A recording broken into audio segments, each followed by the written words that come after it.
Segui, pois, a paz com todos e a santificação, porque sem a qual ninguém verá a Deus.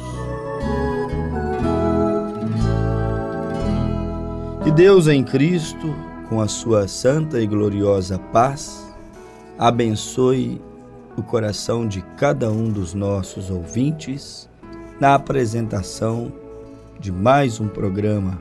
É o nosso desejo, são as nossas sinceras orações. Que Ele te abençoe, que Ele te unja com o Espírito Santo, que Ele te faça uma pessoa mais próxima, mais íntima dEle. É o nosso desejo, a nossa oração. No programa de hoje, acabamos de citar a leitura da Bíblia, que se encontra na carta aos Hebreus, no seu capítulo 12, versículo de número 14, quando o apóstolo São Paulo fala àqueles que têm anseio, desejo de um dia ver a Deus. Eu acredito que esse seria o maior privilégio de uma pessoa, a maior honra que Deus poderia conceder a nós, pobres mortais, pecadores, poder um dia vê-lo, poder contemplá-lo tal como ele é. Mas Paulo fala a estes que desejam um dia ir mais fundo, não viver só na superficialidade da religião, não viver apenas de teologias, filosofias, teorias humanas, história, não viver apenas nas muitas e muitas promessas de uma vida melhor e um lugar de paz. Isso muitas religiões, mesmo aquelas que não são cristãs, as mais exóticas, que pregam outros deuses, e a Bíblia para eles nada vale. Jesus Cristo para eles foi um simples personagem que passou um dia por essa terra, um homem comum como qualquer outro. Muitos não admitem que ele é Deus, o Salvador, a única fonte de vida eterna. Isso são religiões, muitas destas controversas religiões prometem lugar de paz, vida tranquila e sossegada, em outro lugar, outra dimensão. E nós não podemos nos acomodar só com as teorias religiosas, apenas acomodado com as promessas de futuro de paz que a religião pode fazer. Não, deve nascer, brotar no coração do ser humano o desejo de ver Deus, o desejo de conhecê-lo. Sim, eu disse desejo de conhecê-lo. Isso é algo muito especial. E conhecê-lo não só espiritualmente. Muito embora aqueles que um dia o conhecerão, o verão, tocarão em suas mãos, em seu rosto, como Tomé ouviu, contemplou aquelas feridas, colocou ali o dedo. Tomé viu e disse: Senhor meu e Deus meu. Eu estou falando daqueles que realmente verão. Aqueles que realmente verão serão exatamente aqueles que hoje estão tendo experiência com Ele. Para conhecê-lo como Ele é, primeiro é necessário conhecê-lo no poder da sua ressurreição. Quando eu digo conhecê-lo no poder da sua ressurreição, eu estou falando conhecê-lo por experiência. Tomé teve a sua experiência. Ele, ainda que foi tardo de coração, mas ele viu o Cristo ressurreto e creu naquele Cristo. A garantia de um dia conhecermos Jesus como Ele é, contemplá-lo face a face, como diz a Escritura, está nisso, em conhecê-lo hoje espiritualmente, que é a maior necessidade que nós homens temos. E a Bíblia diz, em primeira carta de São João, no seu capítulo 3, versículo de número 22, Diz assim: amados, agora somos filhos de Deus, e ainda não é manifesto o que havemos de ser, mas sabemos que, quando Ele se manifestar, seremos semelhantes a Ele. Agora vem o destaque do versículo: porque assim como é, o veremos. 1 João capítulo 3, versículo de número 2, diz que assim como Jesus é, nós o veremos. Então o cristianismo, ele não é um conto de carochinha, ele não é uma história de ficção, uma utopia. O cristianismo é uma realidade e todas as promessas bíblicas se cumpriram ao pé da letra, cabalmente, uma após outra. Mais tempo, menos tempo, porque Jesus disse em Mateus 24 que não nos compete saber os dias e a estação de Deus cumprir aquela profecia, aquela palavra. Ao tempo dele, chegando a hora, ele cumpre a sua palavra. Isso é indiscutível. Certo é que cumpre. E se todas aquelas que ele disse que se daria, se manifestaria, se todos os grandes eventos modernos que ele disse que se daria, se cumpriria, se cumpriram, alguns estão se cumprindo, outros estão para se cumprir. Se tudo isso tem se cumprido, e a Bíblia provando, Deus provando que sua palavra, ela é imutável, provando que ela é infalível, provando que ela é a grande verdade de Deus, ela é a sua palavra, os seus pensamentos, seus planos ocultos revelados a nós homens, obviamente através de seus servos os profetas, porque Amós 3,7 diz: o Senhor Jeová não fará coisa alguma sem que primeiro tenha revelado os seus segredos aos seus servos os profetas. A Bíblia é um livro de revelação. Suas profecias, uma após outra, seguem se cumprindo, e eu creio que esta também se cumprirá. 1 João 3, versículo 2, a Bíblia diz que, assim como ele é, o veremos. Grandes historiadores estão na sepultura. Grandes filósofos, grandes químicos, matemáticos, grandes cientistas, grandes figuras pensadoras, homens que tiveram grandes invenções, fizeram grandiosas descobertas, contribuíram para a humanidade, estão na sepultura. Fundadores de grandiosas, gigantescas religiões estão na sepultura sem esperança de sair de lá. Mas Cristo, o fundador do cristianismo, ressuscitou. Saiu de dentro da sepultura. Seus restos mortais não estão lá em Jerusalém dentro de uma tumba, porque ele, Cristo, ressuscitou. Nada pode detê-lo. É uma realidade infalível, a prova do seu poder, não para ressuscitar os outros apenas, mas a si mesmo. Por isso que ele disse quando esteve na terra: ninguém tem poder para tirar a minha vida. Eu mesmo a entregarei, a darei e eu mesmo a tomarei de volta. Jesus se entregou para nos redimir. Ninguém teria poder para tirar a sua vida. Ele se entregou voluntariamente, como a ovelha muda, deixou ser guiado ao matadouro. Mas no terceiro dia ele tomou sua vida de volta. Ressuscitou, apareceu a Pedro, aos discípulos, e a Bíblia diz que há mais ou menos uns 500 irmãos da igreja primitiva naqueles dias, mais de 500 testemunhas da sua ressurreição, e escreveram sobre ela. Está aqui na Bíblia, especialmente nos evangelhos, Mateus, Marcos, Lucas e o evangelho do apóstolo São João. São palavras de vida eterna. E após ter ressuscitado, a Bíblia Sagrada diz, no livro de Atos dos Apóstolos, no seu capítulo 1, que ele subiu aos altos, subiu aos céus. Atos capítulo 1, versículo 9 em diante. A Bíblia diz que ele subiu e 2 anjos foram vistos. E aqueles anjos disseram: por que estáis olhando às alturas, varões galileus? Este mesmo Jesus que para o céu viste subir, ele há de vir. Ali houve uma promessa direta.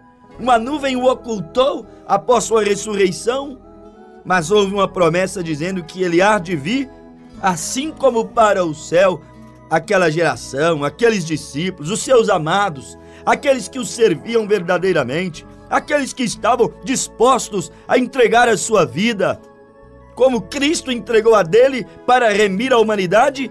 Todos aqueles que realmente estavam dispostos, se possível for, serem sacrificados, mas não negar a verdade, perder as suas próprias vidas, como eles perderam, mas não negar a verdade. Esse é o tipo de gente que vai ver a Deus. Não importa se tem que perder a sua mocidade, a sua jovialidade, sem desfrutar dos prazeres da carne, dessa vida. Estes são aqueles que, da mesma maneira que aqueles rendidos, entregues, submissos a Deus o viram subir, serão estes, aquele nível de vida, aquele tipo de visão, aquelas pessoas que tinham experiência com Deus, são estes que o verão voltar, que o verão tal como ele é. 1 João capítulo 3, versículo de número 2, tal como ele é, o veremos. Só que, meus amados ouvintes, medite nisso. Você gostaria de ver a Jesus? Você gostaria de tocar em Jesus? Conhecê-lo? Ter uma boa conversa olhando nos seus olhos? Contemplando a sua face? Você gostaria de conversar com ele um pouquinho sobre o dia da sua dor, do seu sofrimento, o dia em que ele tomou a cruz, que ele subiu ao Gólgota? Você gostaria de conversar com ele? Ter uma audiência com ele? Mas eu digo, vendo aquele Deus que tem pele, que tem ossos, que tem carne, porque Jesus diz após ter ressuscitado: tens aí alguma coisa para comer? Não sou um fantasma, toque em mim. Fantasma não tem carne, não tem ossos, não tem sangue, eu tenho tudo isto. Aquele é o Deus que dá para sentir o seu calor, o seu hálito, o seu cheiro, dá para tocar a sua pele. Eu estou pregando um Deus real, um Deus vivo, um Deus ressurreto, que foi nos preparar lugar, mas a Bíblia diz que ele voltará. Assim como para o céu ouviste ir, ele há de vir uma vez mais. E São João escreveu na sua primeira carta, capítulo 3, versículo 2, tal como ele é, o veremos. Isto é glorioso demais, isso emociona a minha alma, o meu espírito, porque isso é a essência do Evangelho. Isto é o ponto mais alto do Evangelho. Este é o objetivo principal pelo qual o Evangelho é pregado, para chamar um povo para estar preparado, bem disposto para um dia ver a Deus, ter a capacidade, ter a honra de tocar em sua face e de ter dos seus próprios olhos as lágrimas enxugadas, porque diz a Bíblia em Apocalipse que Ele mesmo enxugará dos nossos olhos todas as nossas lágrimas. Ele mesmo dirá: entra no gozo do seu Senhor. Vinde, benditos do meu Pai, para o reino que vos está preparado. Entra no gozo do seu Senhor. Vale a pena lutar, vale a pena renunciar às coisinhas dessa vida, os prazeres desta vida, que são vãos, são passageiros. Tudo aqui passa e passa muito rápido. Os sofrimentos passam muito rápido, ainda que momentaneamente eles parecem se estender. As alegrias momentâneas, prazeres passageiros. Não te iludas e entusiasme muito com isso, porque passa muito rápido. Vale a pena você servir a Deus, porque é um Deus de pele, é um Deus de carne, é um Deus de ossos, é um Deus que seu corpo emite calor, é um Deus que tem hálito, tem cheiro, é um Deus que tem sentimentos, que chorou quando Lázaro estava na sepultura. É um Deus que se moveu de íntima compaixão quando o filho da viúva de Naim ia dentro de um caixão para ser sepultado. É isso que o faz Deus. Ele compreende o ser humano, ele sente a dor do ser humano, ele se preocupa com o ser humano. Isso faz Deus.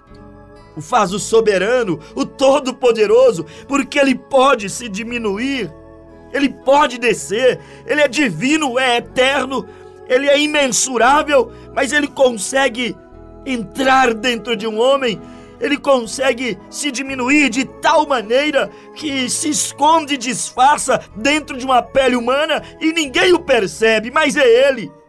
Este é o Deus que eu estou pregando, o Senhor Jesus Cristo, o único e verdadeiro Deus, aquele qual que você deve ser batizado no nome dEle, você deve se santificar, se limpar, você deve se transformar, se tornar, se converter num novo homem, por amor a Ele, porque Ele é um Deus real, que tem uma palavra real, um plano real, um poder real, o qual tu pode ser prova viva desse poder, desse plano, desse Deus que se mostra presente nos momentos mais contraditórios, mais difíceis, mais complexos da vida do ser humano. Basta que esse ser humano volte seu coração para Ele. Você quer ver Jesus? Se você deseja vê-lo, reflita nessa meditação. Pense acerca do que disse o apóstolo São Paulo, que Ele virá, sabemos. Que alguém o verá tal como Ele é, sabemos. Que Ele enxugará dos nossos olhos todas as nossas lágrimas, disto também sabemos. É Bíblia, está prometido. Mas a Bíblia diz algo, meu amado ouvinte. Sei que você gostaria de vê-lo. Aquele que se compadece do leproso, aquele que ressuscita os mortos. Eu sei que você gostaria de vê-lo. Aquele que multiplicou pães e peixes, mas acima disso tudo, aquele que morreu na cruz do Calvário, que tomou o meu lugar, o teu lugar, meu amado ouvinte, aquele que sofreu por nós. Eu sei que você gostaria de conhecê-lo, Madalena, aquele que perdoa os pecados. Eu sei que você gostaria de conhecê-lo, Zaqueu, aquele que te transforma em um novo homem. Eu sei que tu gostarias de conhecê-lo, ó Israel de Deus preso no Egito, aquele que abre o mar vermelho e te tira desse cativeiro. Eu sei que tu gostarias de vê-lo, tocá-lo, conhecê-lo. Mas tem uma coisa, o apóstolo São Paulo diz que ninguém vai ver a Ele se primeiro não se purificar. Isto é Hebreus capítulo 12, versículo 14. Segui, pois, a paz com todos e a santificação, sem a qual ninguém verá Deus. Pastor que não santificar a vida não ver Deus, lideranças espirituais, crentes intelectuais, sabichões do evangelho, eles não verão a Deus. Pode ser nascido, criado, não verão a Deus se não houver a santidade que Deus espera de nós. O jovem rico não poderá vê-lo. Tinha uma boa religião, mas nada sabia de santidade. Não há santidade sem arrependimento, não há santidade sem lágrima nos olhos, não há santidade sem uma experiência com o sangue, com o Gólgota. Não há santidade sem reconhecer os seus pecados, sem dizer: Deus perdoa, Deus purifica, Deus limpa-me. O que determina o homem santo não é o nunca pecar, mas ao reconhecer sua miserabilidade, sua fragilidade e fazer tal como fez Davi.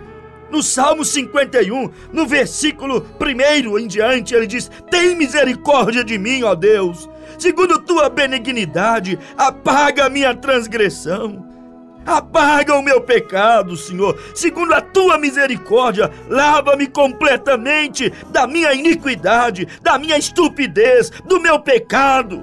Purifica-me, Senhor, da maldade do meu coração. Purifica-me, Senhor, dos vícios da minha vida. Purifica-me, Senhor.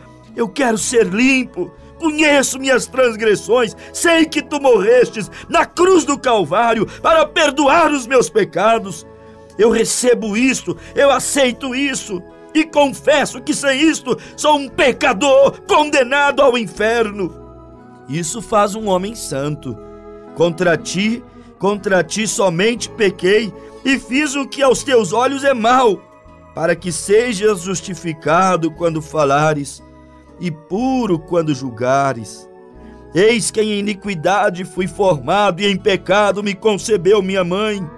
Eis que amas a verdade no íntimo, Deus, e no oculto me fazes conhecer a sabedoria. Aí Davi diz assim, ó: purifica-me com hisopo e ficarei puro, lava-me e ficarei mais alvo do que a neve.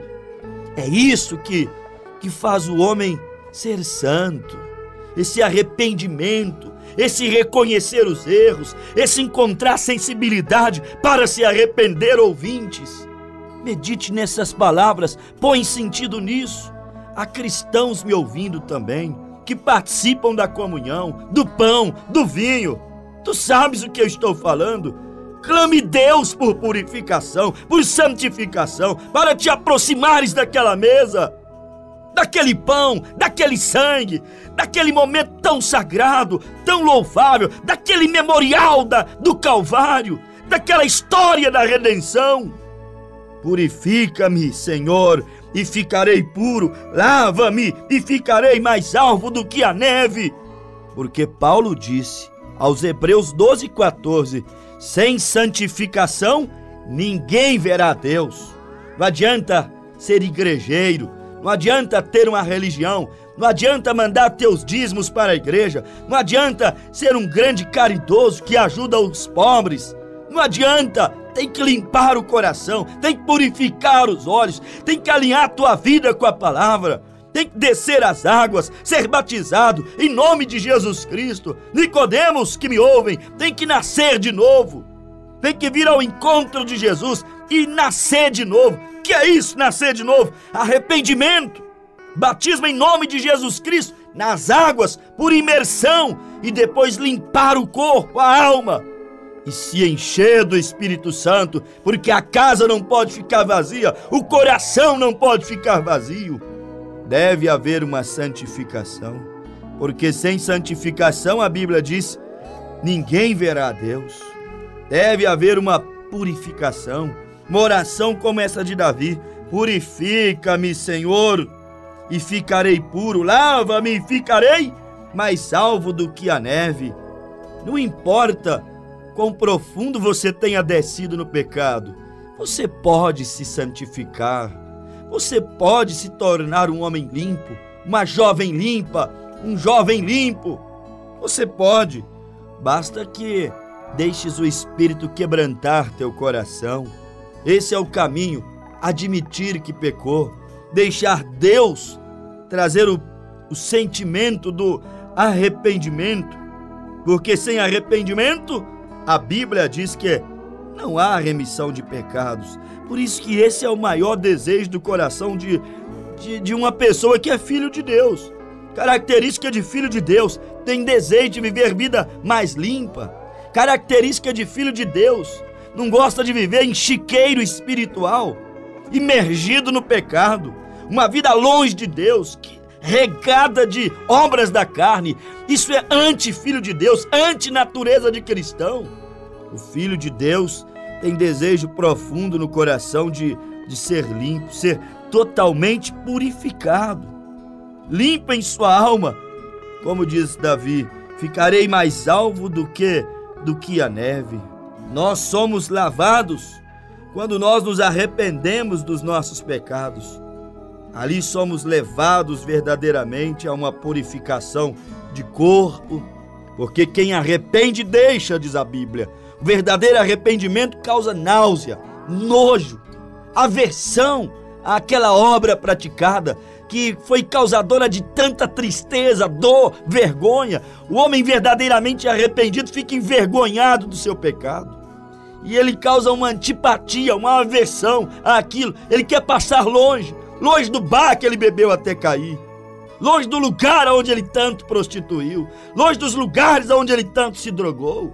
Ele quer passar longe, ele tem vergonha, ele quer restituir quem ele tanto enganou. É a lição de Zaqueu, 4 vezes mais ele restituiu. Ele queria restituir e restituir e restituir, porque estava com vergonha, sentindo dor de ter sido um defraudador, um enganador.